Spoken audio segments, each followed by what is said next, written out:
Hello, everyone. It's J. Lenora Bressler, and today is Thursday of Holy Week 2020, April the 9th. This is the edition of the Bible Delight in the Details. We have really had quite a time, I'll tell you. It does make you wonder what in the world is going on because we did a broadcast this morning.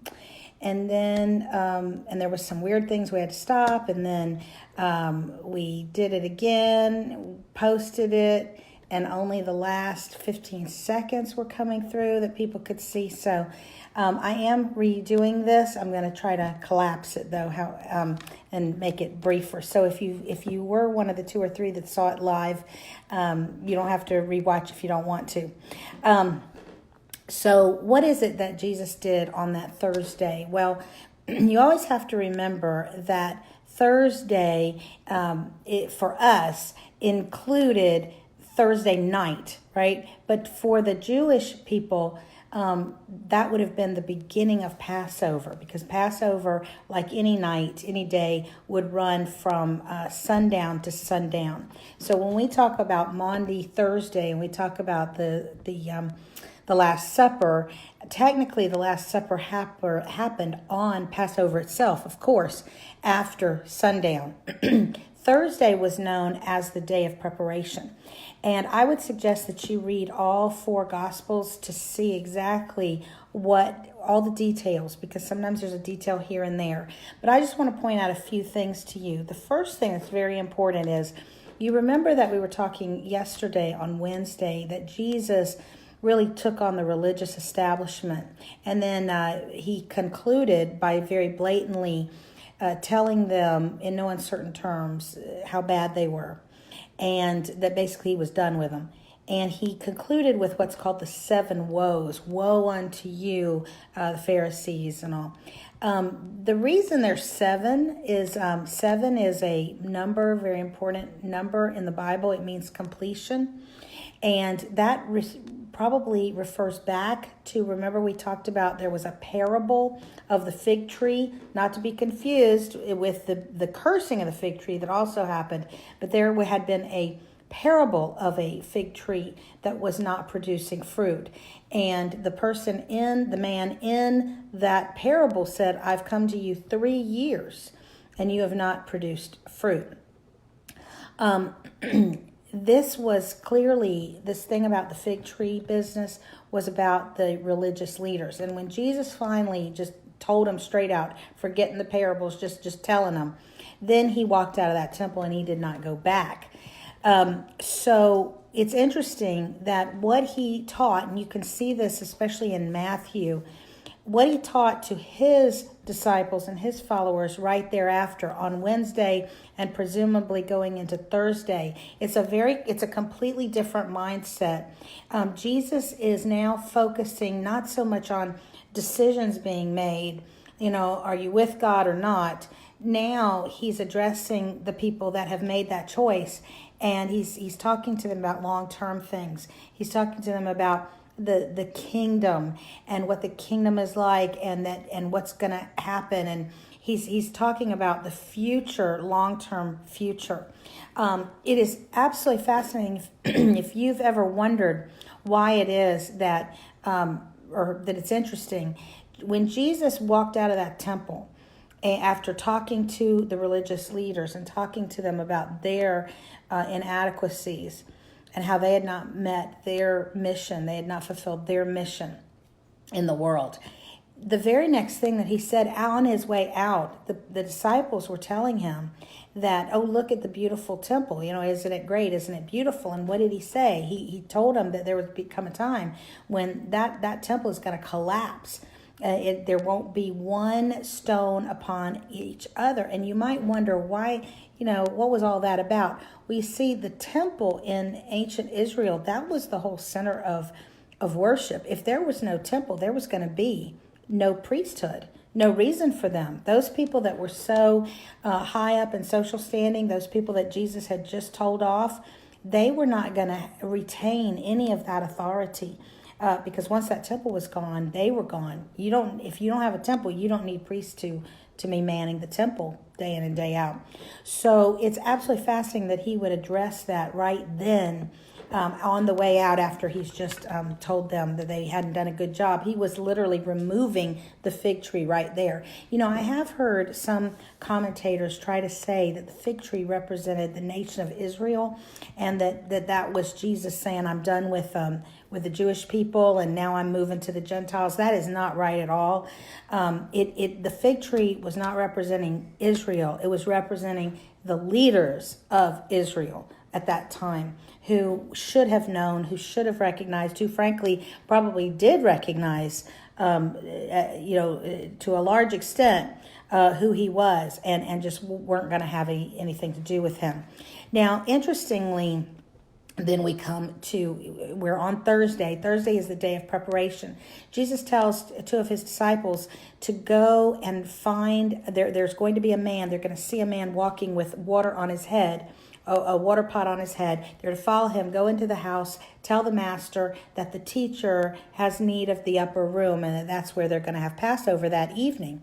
Well, first of all, there's so many strange things about that. It shows you that Jesus had to be God, because number one, when you send people somewhere and you tell them you're going to see somebody walking, follow them. How do you know that they're going to be walking right when the people come and see it, just to be able to see it? The other thing is, it's very odd that a man would be carrying water like that. That was the way women carried water. The other kind of odd thing here is that I've told you that there were hundreds and hundreds of thousands of people in Jerusalem for the Passover. They were any room that could be rented out was already rented out, and the fact that there was an upper room, which implies that this was a very nice home, this was a wealthy person's home, that where there was an upper room that would be for guests. It would have been decorated. We've seen from archaeology in Jerusalem, we know that these upper rooms were oftentimes very beautifully decorated with frescoes on the wall. That it would have been, very high style. The fact that something like this would be available the day right before, the same day to us of Passover is that's crazy. So it shows you that there was something very supernatural going on. Now, one thing that I want to let you know is what was actually going on that day. That what would Jesus have been seeing and hearing all day on that Thursday? Well, the killing of the Passover lambs was happening at the temple. And because there were so many lambs being killed, one for every family, that there would have literally, and we know this from extra biblical sources, that described when sacrifices would happen, literally the area around the temple would just be wet with blood. There would be like little rivulets of blood coming out from the temple from all of this slaughter that was going on. And Jesus was seeing that, and he knew he was the Passover lamb, and so he knew that within 24 hours that would be his blood that was running down. Also these lambs were, they weren't fighting. They didn't know, they were just going to the slaughter, and they weren't trying to get away from it. It was prophesied that the Messiah would be led like a lamb to slaughter, So Jesus is seeing all this, knowing that this is in his immediate future. The other thing is the interesting way in which they cooked the lambs. We don't know this from the Bible, but you remember exactly how they cooked the Passover lamb. However, remember the Samaritans? The Samaritans were Jews that lived in the north part of Israel, and they had not been taken out of the land during the Babylonian captivity. And when the Jews came back from the southern Judah Jews, when they came back from Babylonian captivity, they really resented the Samaritans and vice versa. And they hated each other so much that they would even spit at each other and walk on opposite sides of the street and that kind of thing.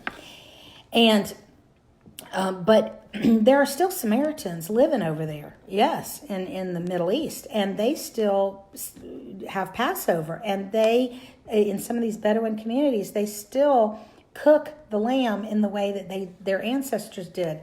And this is absolutely fascinating, and this is probably exactly the way that the Passover lambs were cooked there in Jerusalem, because there were so many people. They created their own Dutch ovens in the ground, at least according to what the Samaritans still do to this day.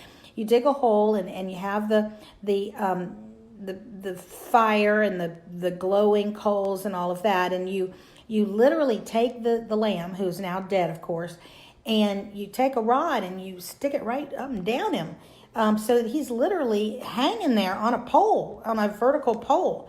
And then you take his little arms and you stretch him out and put another pole, so he's literally on a cross. And then you drop him into the hole. And he cooks in the hole, and you put coverings, including linen coverings, on the top.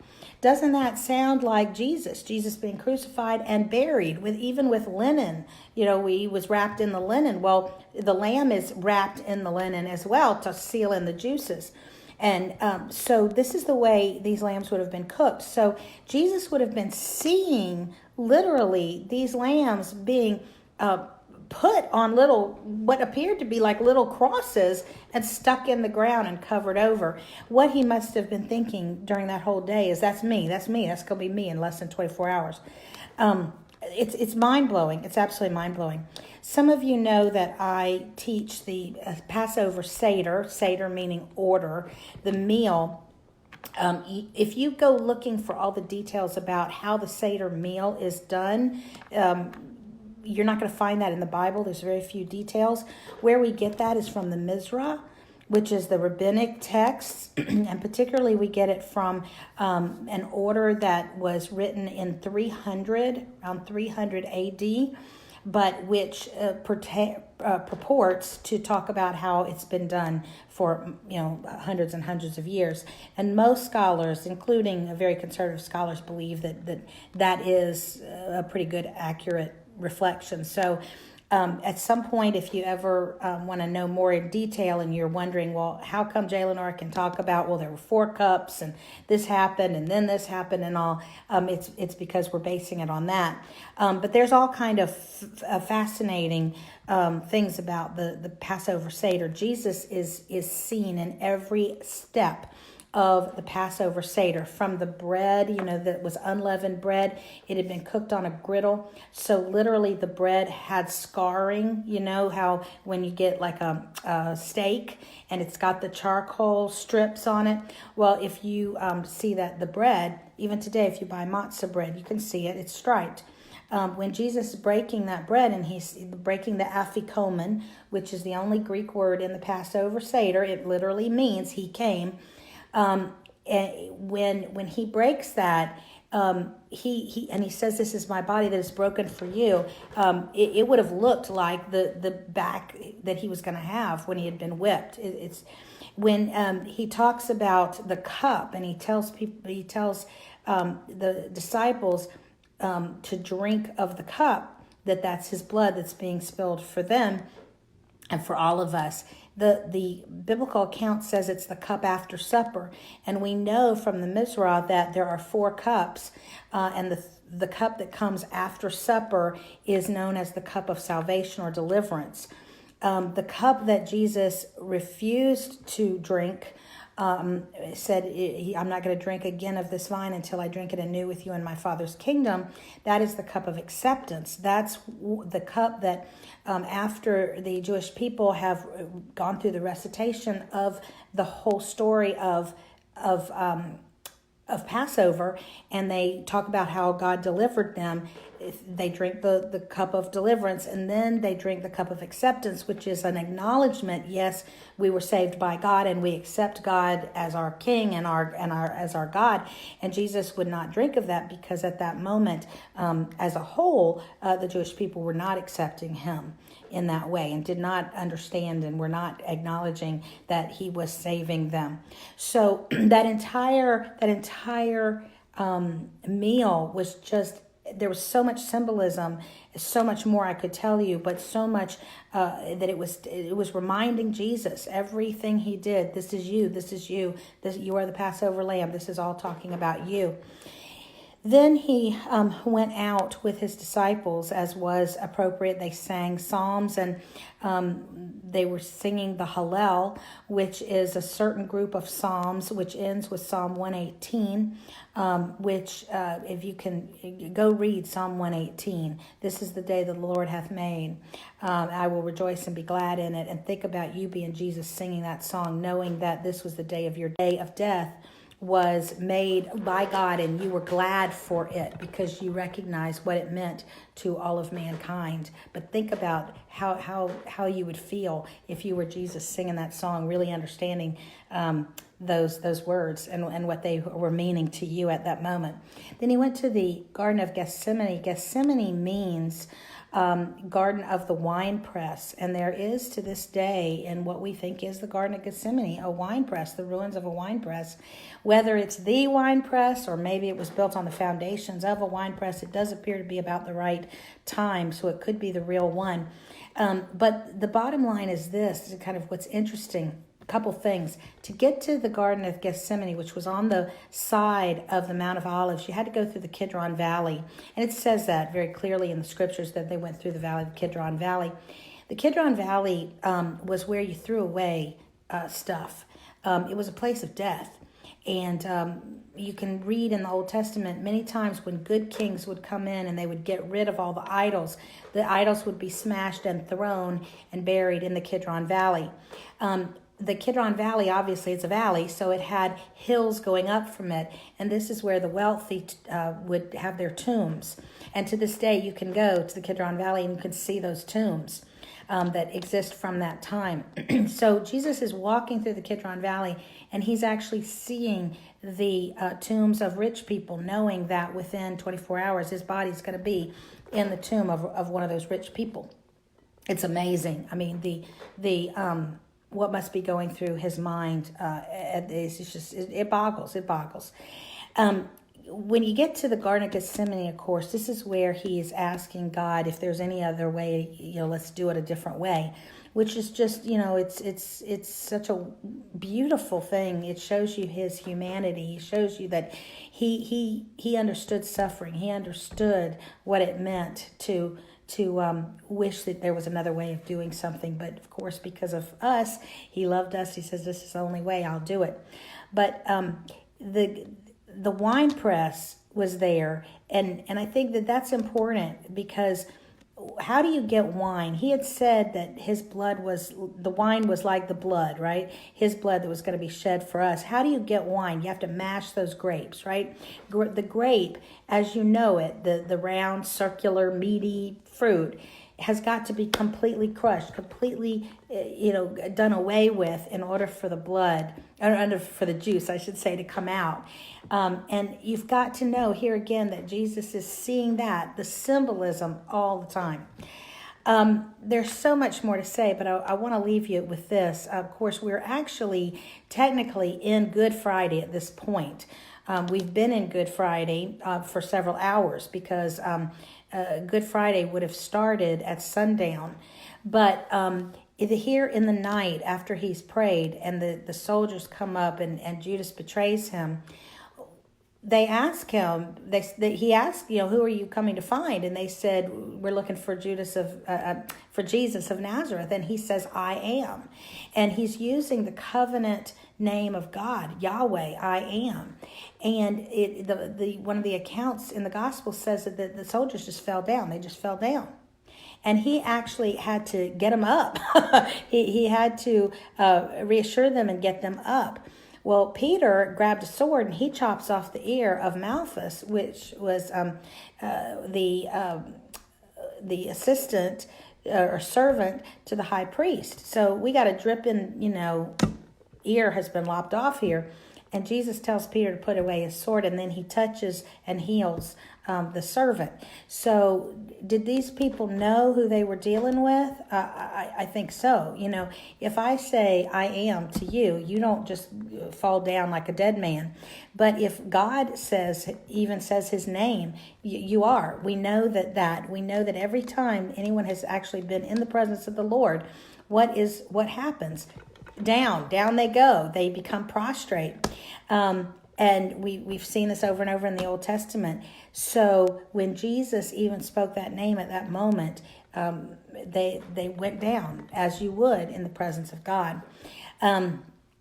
It's absolutely amazing. And I'll tell you, Maundy Thursday, when you know all that was going on, it's not just when most of us celebrate Maundy Thursday, we think about the Last Supper, but really we ought to think about everything that was going on that day, all the sights and sounds that Jesus was going through, all of it pointing him toward what was about to happen to him. He knew what he was doing, he knew what was coming, and he went willingly for you and me. He didn't want to go, but he went willingly because he loved us so much more than he loved his convenience or even his comfort, or he was willing to do anything. He was willing to go the ultimate mile for us.